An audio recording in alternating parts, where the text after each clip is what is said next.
बिस्मिल्लाहिर्रहमानिर्रहीम अस्सलाम वालेकुम डियर स्टूडेंट। आज का जो हमारा टॉपिक है उसमें हमने रेस्पिरेटरी सिस्टम का जो दूसरा पोर्शन है, पहले पोर्शन में हम डिस्कस कर चुके हैं upper respiratory tract. Upper respiratory tract में नेज़ल कैविटी आती है, फेरिंग्स आता है, लेरिंग्स आता है। तो आखिरी पार्ट जो हमने पढ़ा था रेस्पिरेटरी ट्रैक का, जो अपर रेस्पिरेटरी ट्रैक का आखिरी हिस्सा था वो लेरिंग्स, उससे ऑनवर्ड हमने चलना है। अच्छा, लेरिंग्स से नीचे जितना भी सिस्टम है वो लोअर रेस्पिरेटरी ट्रैक कहलाता है। और लोअर रेस्पिरेटरी ट्रैक में जैसे ट्रेकिया और जो दूसरी ट्यूब्स आएंगी या हमारे पास हवा की नाली आएंगी, उनका काम ये है कि उसने एयर को कंडक्ट करवाना है between upper respiratory tract and lungs. तो लंग्स और अपर रेस्पिरेटरी ट्रैक के दरमियान इन्होंने एयर को कंडक्ट करवाना है। क्लियर? अच्छा, ये जितनी भी हवा की नालियाँ होती हैं, ट्रेकिया मेन हवा की नाली है, उससे फिर आगे फिर छोटी छोटी हवा की नालियाँ निकलती हैं। उन सारी नालियों को अगर देखा जाए तो ये एक दरख्त की तरह का स्ट्रक्चर बनाती है। जिस तरह दरख्त में होता है एक तना होता है, फिर उससे शाखें निकलती हैं, फिर उससे शाखें निकलती हैं, फिर उससे शाखें निकलती हैं, फिर जाके वो पत्ते आ जाते हैं। तो सेम यहाँ होगा कि जो मेन आप कह सकते हैं स्टेम है वो ट्रेकिया है, वो विंड पाइप हवा की नाली है, फिर उससे आगे शाखें दर शाखें निकलती जाएंगी। तो make a tree like shape with repeated branches. और अगर इन सारी ब्रांचेस को एक लाइन में लगा दिया जाए तो तकरीबन ये 2414 किलोमीटर बनेगा। यानी हमारा जो एयरवे का सिस्टम है, हवा की नालियों का सिस्टम है, उसको लाइन बाय लाइन इकट्ठा करने से ये तकरीबन 2414 किलोमीटर का सफ़र बन रहा है। तो हमारा जो कहते हैं रेस्पिरेटरी सिस्टम है वो इतने बड़े हवा की नालियों के सिस्टम के अंदर हवा को कंडक्ट करवाता है। लेकिन ये जितनी मर्जी नालियाँ हों, ठीक है, हमेशा जितने मर्जी स्ट्रक्चर हों रेस्पिरेटरी सिस्टम के, जो एक्सचेंज ऑफ गैसेस है, जब भी हम बात करेंगे अपने टॉपिक में एक्सचेंज ऑफ गैसेस, उसका मतलब क्या होगा पहले समझ लें। और बार बार यही मतलब होगा जो मैं बताने लगा हूँ कि जब भी हम रेस्पिरेटरी सिस्टम में गैसियस एक्सचेंज की बात करते हैं तो उसका एक ही मतलब होता है कि हवा से ऑक्सीजन निकल के ब्लड में आना और ब्लड से कार्बन डाइऑक्साइड निकल के हवा के अंदर आना। ये गैसियस एक्सचेंज का मतलब होगा। और ये फेफड़ों के अंदर या लंग्स के अंदर ये काम हो रहा है, ठीक है। ना ये ट्रेकिया में कोई काम होता है, ना फेरिंग्स में, ना लेरिंग्स में, ना नेज़ल कैविटी में, कहीं भी जो अभी तक हमने स्ट्रक्चर पढ़े हैं वो ये काम नहीं करते। अच्छा, अब इस लोअर रेस्पिरेटरी ट्रैक को वन बाय वन स्टार्ट करते हैं। सबसे पहले आपने जहन में रखना है कि जो पहला स्ट्रक्चर है जिसको हम कहते हैं ये हवा की नाली, ट्रेकिया। तो हमारा जितना भी रेस्पिरेटरी सिस्टम के अंदर नालियाँ होती हैं, ये सबसे चौड़ी नाली है तो हम कह सकते हैं। और इसका काम क्या है? लेरिंग्स। ये अपर रेस्पिरेटरी ट्रैक का सबसे आखिरी हिस्सा है, इसको फेफड़ों के साथ कनेक्ट करती है। यानी लेरिंग्स से ये हवा को लंग्स में भेजती हैं। डायमेंशन सबसे चौड़ा पैसेज वे है सिस्टम के अंदर, वाइड 1 इंच वाइड होता है और लॉन्ग 4 से 6 इंच लॉन्ग होता है। अगर इसकी दीवार के स्ट्रक्चर की बात करें तो इसमें दो चीज़ें हैं, स्मूथ मसल्स हैं और सी शेप कार्टिलेज है। अगर आप यहाँ लगाए ना तो ये हमारे पास हवा की नाली है, ठीक है। जो सख्त सा स्ट्रक्चर हमारे हलक के अंदर या गले के अंदर है, ये हवा की नाली है। और कार्टिलेज की वजह से इसको इतनी सख्ती मिली है। और इसका फ़ायदा क्या है? अच्छा, और आमतौर पे ये जो कार्टिलेज होती हैं ये सी शेप रिंग बनाती हैं, यानी ऑलमोस्ट सी शेप, पूरे रिंग से थोड़ा सा कम आप लगा लें। सी की आपको पता है शेप क्या होती है। तो ये कार्टिलेज होने की वजह से provide strength and support to the keep the trachea open. तो इस कार्टिलेज की होने की वजह से इस हवा की नाली को स्ट्रेंथ भी मिलती है और सपोर्ट भी मिलती है। अब इसका फ़ायदा क्या होगा? फ़ायदा ये होगा कि आप थोड़ा सा प्रेस करेंगे तो ये आसानी से प्रेस नहीं होती, क्योंकि ये हार्ड स्ट्रक्चर है। इसको प्रेस करने के लिए ज़्यादा ज़ोर लगाना पड़ता है। अगर खुदा न खास्ता ये सिर्फ मसल से मिलकर बनी होती तो हम हल्का सा प्रेस करते हमारा सांस रुक जाता है। लेकिन अब आपने देखा होगा कि अगर कोई गला ज़ोर से दबाए ना फिर इंसान का सांस रुकता है, अदरवाइज सांस नहीं रुकता। अच्छा, उसके बाद ट्रेकिया के अंदर ये जो पाइप है, ट्रेकिया का जो पाइप है उसमें आगे दो चीज़ें उसकी दीवार के अंदर हैं, एक म्यूकस है और एक सिलिया। म्यूकस का वर्ड हम बार बार पढ़ रहे हैं। पिछला डाइजेस्टिव सिस्टम हमने पढ़ा था, उसमें म्यूकस बार बार वर्ड आया। आपने एक रूल याद रखना, हमारे जितने भी ट्यूबुलर सिस्टम हैं जहाँ से चीज़ें गुजरती हैं, चाहे वो फूड का सिस्टम हो, यूरिन का सिस्टम हो, एयर का सिस्टम हो, सब में एक चीज़ कॉमन है कि उनकी दीवारों के ऊपर म्यूकस को सिक्रीट किया जाता है।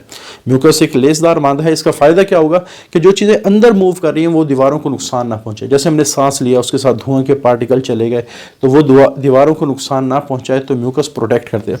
अच्छा, दूसरा जो ट्रेकिया होते हैं इसकी दीवारों के अंदर ना एक तो म्यूकस की लेयर है, ठीक है, और दूसरा इसके अंदर ट्रेकिया के दीवार के अंदर सीलिया लगे होते हैं सेल्स के ऊपर। ये सीलिया आप कह सकते हैं ये इसी तरह है जैसे गाड़ी का जो फ्रंट आप शीशा है उसके ऊपर वाइपर लगा होता है, जो पानी को मुसलसल साफ़ कर रहा होता है। तो ये बिल्कुल इसी तरह है कि जो म्यूकस प्रोड्यूस हो रहे हैं ना, म्यूकस का ही काम ये है कि जो फॉरेन पार्टिकल आ रहे हैं उनको ट्रैप करना। तो म्यूकस को यहाँ मेंटेन रखना, ये मुसलसल म्यूकस को ना गले की तरफ, हलक की तरफ ये धकेल रही होती है। इससे फिर सांस की नाली वो हमेशा साफ़ रहती है, ज़्यादा इसमें म्यूकस इकट्ठी नहीं होती। क्योंकि अगर खुदा न खास्ता म्यूकस ज़्यादा इकट्ठी हो जाए ना तो सांस की नाली में ब्लॉकेज हो जाएगा, फिर और ज़्यादा प्रॉब्लम आएंगे। आपने देखा होगा हम रोज़ाना की बेस पे ना हम थोड़ी सी खांसी करते हैं, हम बाद गला साफ़ कर रहे होते हैं। बेसिकली होता है क्या है, जब ये सीलिया म्यूकस को हमारे लेरेंक्स में और फेरेंक्स में भेजते हैं तो ऑटोमेटिकली फिर हमें वो उसके निकालने के लिए हमें ये खांसी करनी पड़ती है या गले को साफ़ करना पड़ता है।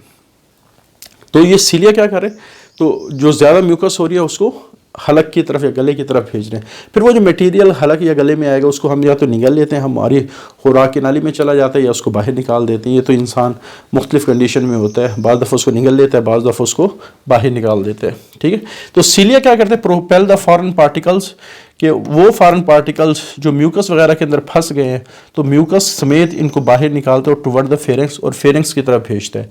फेरेंक्स हमारे हलक को कहा जाता है। ठीक है, अब हमारे पास अगला जो स्ट्रक्चर है उसको हम कहते हैं ब्रोंकाई। लेकिन ब्रोंकाई को समझने से पहले आप लोगों ने थोड़ा सा जो चीज़ समझनी है, जैसे ट्रेकिया का कॉन्सेप्ट तो आप लोगों को क्लियर हो गया, इस जगह को मैं थोड़ा सा साफ कर दूं। ठीक है, अभी हमारे पास ये समझ लें कि लेरिंग्स है और ये उसका ग्लॉटिस और ये ट्रेकिया है जिसके अंदर सी शेप रिंग होते हैं। ये मैं रफ सा ड्रा कर रहा हूँ। अच्छा, जहाँ ट्रेकिया ख़त्म होता है, trachea branches at the bottom, यानी उसकी बॉटम के अंदर दो शाखें निकलती हैं। अच्छा, इसमें सी शेप कार्टिलेज रिंग होती है, इसमें भी सी शेप कार्टिलेज रिंग होती है। अब ये जो दो शाखें हैं इनको ब्रोंकाई कहा जाता है और इनको प्राइमरी ब्रोंकाई कहा जाता है। ये आके फिर फेफड़ों के अंदर दाखिल होती। ये समझ लें कि ये हमारे फेफड़े हैं। ठीक है, इसमें कुछ वेरिएशन आएंगी लेकिन हम बाद में इसको ड्रा करेंगे। क्लियर? तो ट्रेकिया बॉटम पे दो ब्रांचेस में तकसीम होता है और ये जो ब्रांचेस बनी हैं इनको प्राइमरी ब्रोंकाई कहते हैं। अच्छा, फिर जो ही फेफड़ों में दाखिल होती हैं तो हमारे पास ये जो प्राइमरी ब्रोंकाई है ये फर्दर डिवाइड होती है। अगर ये राइट लंग है और अगर ये लेफ्ट लंग है तो यहाँ ये फर्दर 3 हिस्सों में डिवाइड होगी और यहाँ ये 2 हिस्सों में डिवाइड होगी। ठीक है, यानी 3 इधर 2 इधर। तो ये जो हमारे पास अंदर की तरफ मजीद ब्रांचेस हुई हैं इनको secondary right and left lung enter the lungs. तो ये जो राइट और लेफ्ट ब्रोंकाई है ये फेफड़ों में दाखिल होगी और ब्रांच स्मॉलर और मजीद छोटे, और इनकी तादाद कितनी है, 2 लेफ्ट में है और 3 राइट में है। अच्छा, यहाँ ये जो रिंग है ना, सी शेप कार्टिलेज के रिंग है, ये थोड़ा सीधा होना शुरू हो जाते हैं। इस वजह से हम कह सकते हैं कार्टिलेज इनमें भी होती है, कार्टिलेज इनमें भी होती है, लेकिन यहाँ क्या हुआ, सी शेप जो cartilage is replace by cartilage plates. तो यहाँ छोटी छोटी प्लेट्स बनना शुरू हो जाती है, वो जो रिंग वाली कैफियत है वो ख़त्म हो जाती है। अच्छा, फिर ये मज़ीद डिवाइड करती है, ये मज़ीद डिवाइड कर रही होती है। ठीक है, ऐसे मज़ीद डिवाइड और छोटी होती जाती है। क्लियर? ये और छोटी होती जाती है। क्लियर? तो ये जो हमारे पास सेकेंडरी वाली मज़ीद डिवाइड होती है तो वो टर्शे बनाती है। इसके अंदर भी अगेन कार्टिलेज होगी और वो कार्टिलेज की प्लेट्स होगी। एंड पे क्या होगा कि जो टर्शरी ब्रोंकाई है, जब तक कार्टिलेज है वो ब्रोंकाई कहलाती है। ठीक है, जब टर्शरी कार्टिलेज मज़ीद तकसीम होती है और उसमें कार्टिलेज ख़त्म हो जाती है और कार्टिलेज की जगह स्मूथ मसल्स आ जाते हैं तो अब इसको ब्रोंक्यूल्स कहा जाएगा। आमतौर पे 1 मिलीमीटर जब इनका साइज़ हो जाता है ब्रोंकाई का तो वो ब्रोंक्यूल्स कहलाना शुरू, और ब्रोंक्यूल्स के अंदर कार्टिलेज नहीं होती, आमतौर पे स्मूथ मसल होते हैं। इसी वजह से इस ब्रोंक्यूल के अंदर ना बाज़ दफ़ा किसी को कोई एलर्जी हो ना तो एलर्जी में ये जो स्मूथ मसल हैं ये कंस्ट्रिक्ट कर जाते हैं, तो ब्रोंक्यूल की वजह से सांस की नाली तंग हो जाती है। इसको कहा जाता है ब्रोंको कंस्ट्रिक्शन। इसको क्या कहा जाता है? Bronchoconstriction. और अगर किसी को ब्रोंको कंस्ट्रिक्शन हो गई है फिर सांस लेना मुश्किल हो जाता है। आपने देखा होगा अस्थमा के अंदर ये काम होता है कि हमारी जो सांस की नालियों की तंगी है, असल में सांस की नाली जो तंग होती है वो ब्रोंक्यूल तंग होते हैं, जिसकी वजह से सांस लेना क्या हो जाता है, मुश्किल हो जाता है। अब ये जो सांस की नाली को तंग करने के लिए आपने देखा होगा जो अस्थमा के पेशेंट है वो इन्हेलर का इस्तेमाल करते हैं। इन्हेलर में ऐसी दवाइयाँ होती हैं जो ब्रोंकोडाइलेटर कहलाती है। जो क्या कहलाती है? ब्रोंको डायलेटर क्या, नाम से जाहिर है कि जो तंग ब्रोंक्यूल्स को डायलेट करेगा। डायलेट का क्या मतलब है, उनको नॉर्मल कंडीशन में लेके आएगा, उनको डायलेट करेगा, फैलाएगा। अच्छा, ये जो ब्रोंक्यूल है ये तकसीम होते जाते हैं और ब्रोंक्यूल का जो आखिरी ब्रांच है वो टर्मिनल ब्रोंक्यूल्स कहलाती है। ये जो वर्ड है ना टर्मिनल, ये याद रखेंगे, किसी चीज़ के एंड के लिए हम वर्ड इस्तेमाल करते हैं। तो हमारे पास ब्रोंक्यूल तकसीम होते जाएंगे और आखिरी हमारे पास किस में कन्वर्ट हो जाएगा, टर्मिनल ब्रोंक्यूल में कन्वर्ट हो। अच्छा, अगली बात, सपोज मैं कहता हूँ कि ये हमारे पास टर्मिनल ब्रोंक्यूल्स है, ये क्या है, टर्मिनल ब्रोंक्यूल है। इससे मज़ीद नालियाँ निकलेंगी, इससे मज़ीद नालियाँ निकलेंगी और ये जाहिर बात है हमारे पास जो डायमीटर है कम हो रहा है। ट्रेकिया में सबसे ज़्यादा डायमीटर है, ब्रोंकाई प्राइमरी ब्रोंकाई में उससे कम, सेकेंडरी में उससे कम, टर्शरी में उससे कम, ब्रोंक्यूल में उससे कम। और ये जो नालियाँ निकली हैं ब्रोंक्यूल से, ये टर्मिनल ब्रोंक्यूल है। ये क्या कहलाती है, टर्मिनल ब्रोंक्यूल्स हैं। अच्छा, ये जो टर्मिनल ब्रोंक्यूल्स हैं, इनसे निकलने वाली नालियाँ ये हवा की थैलियों के गुच्छे के अंदर मौजूद होती है। ये हवा की थैलियों के गुच्छे के अंदर ये मौजूद होती है ऐसे। अच्छा, ये जो एक हवा की थैली है, इसको क्योंकि इसमें हवा के भरती है तो इस वजह से इसको एयर सैक्स और इसको एल्व्यूलाई कहा जाता है। इसको क्या कहा जाता है, एल्व्यूलाई। और ये पूरा गुच्छा होता है आमतौर पे, ये जो एक गुच्छा है इसको एल्व्यूलर क्लस्टर कहा जाता है। इसको हम क्या कहते हैं, एल्व्यूलर क्लस्टर। तो ये जो एयर सैक्स हैं या एल्व्यूलाई हैं, क्लियर। तो सबसे पहले जो टर्मिनल ब्रोंक्यूल्स हैं एंड इनटू एल्व्यूलर डक्ट्स, तो ये जो नालियाँ हैं जो इस गुच्छे के अंदर आई, इनको एल्व्यूलर डक्ट्स कहा जाता है, एल्व्यूलर डक्ट्स कहा जाता है, क्लियर। अब ये जो एल्व्यूलर डक्ट्स हैं ये बनती कहाँ से हैं, टर्मिनल ब्रोंक्यूल से बनती हैं। और alveolar ducts which terminate into the cluster of air sacs, और ये नाली एंड पे जाके हमारे पास हवा की थैलियों के जो गुच्छा होता है क्लस्टर, और इन हवा की थैलियों को हम एल्व्यूलाई, और एक गुच्छे के अंदर तकरीबन 20 से 30 के करीब एल्व्यूलाई होते हैं। और यही गुच्छे फेफड़ों में बल्क ऑफ द लंग्स बनाते हैं। बल्क ऑफ द लंग से मुराद क्या है, यानी फेफड़ों का बड़ा हिस्सा। देखो फेफड़ों के अंदर सेकेंडरी ब्रोंकाई भी है, प्राइमरी तो बाहर होते हैं, सेकेंडरी भी हैं, टर्शरी भी हैं, उसके बाद ब्रोंक्यूल्स भी हैं, एल्व्यूलर डक्ट्स भी हैं। तो ये सारी चीज़ें फेफड़े का थोड़ा हिस्सा बनाती है, लेकिन ये जो क्लस्टर हैं, ये जो एल्व्यूलाइज के क्लस्टर्स हैं, ये फेफड़ों का बड़ा हिस्सा बनाते हैं। और ये जो एल्व्यूलर क्लस्टर्स हैं, इनके ऊपर फिर खून की नालियाँ मौजूद होती हैं। इनके ऊपर क्या होती है, खून की नाली होती है। तो these cluster make the bulk of the lungs, तो ये फेफड़ों का बड़ा हिस्सा बनाते हैं। And surrounded by blood capillaries, तो इनके ऊपर क्या मौजूद होती है, ब्लड कैपिलरीज होती है। अच्छा, अगर हम एक रफ से एस्टिमेट करें, हमारे दोनों फेफड़ों में जो एल्व्यूलाई की तादाद है वो तकरीबन 700 मिलियन या 70 करोड़ है। कितनी है, 70 करोड़, और ये बहुत ज़्यादा है। अच्छा, उसके बाद ये साइट ऑफ गैशियस एक्सचेंज है। अगेन गैशियस एक्सचेंज का मतलब हमने पहले डिस्कस किया कि जब भी हमारे रेस्पिरेटरी सिस्टम में गैशियस एक्सचेंज का वर्ड आएगा तो आप लोगों ने समझना है कि एयर और ब्लड के दरमियान ऑक्सीजन और कार्बन डाइऑक्साइड का एक्सचेंज हो रहा है। और वो जगह जहाँ ये एक्सचेंज होता है उसके लिए हमने इस चैप्टर के शुरू में एक टर्म इस्तेमाल की थी, रेस्पिरेटरी सरफेस। और फिर रेस्पिरेटरी सरफेस की हमने कुछ करैक्टरिस्टिक पढ़ी थी।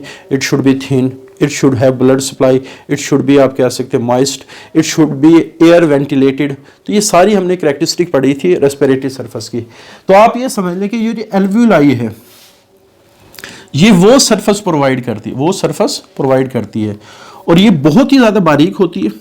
और इसके ऊपर ब्लड कैपिलरीज हैं, उस ब्लड कैपिलरीज के अंदर क्या मौजूद है, ब्लड, और यहाँ क्या मौजूद है, एयर, क्लियर।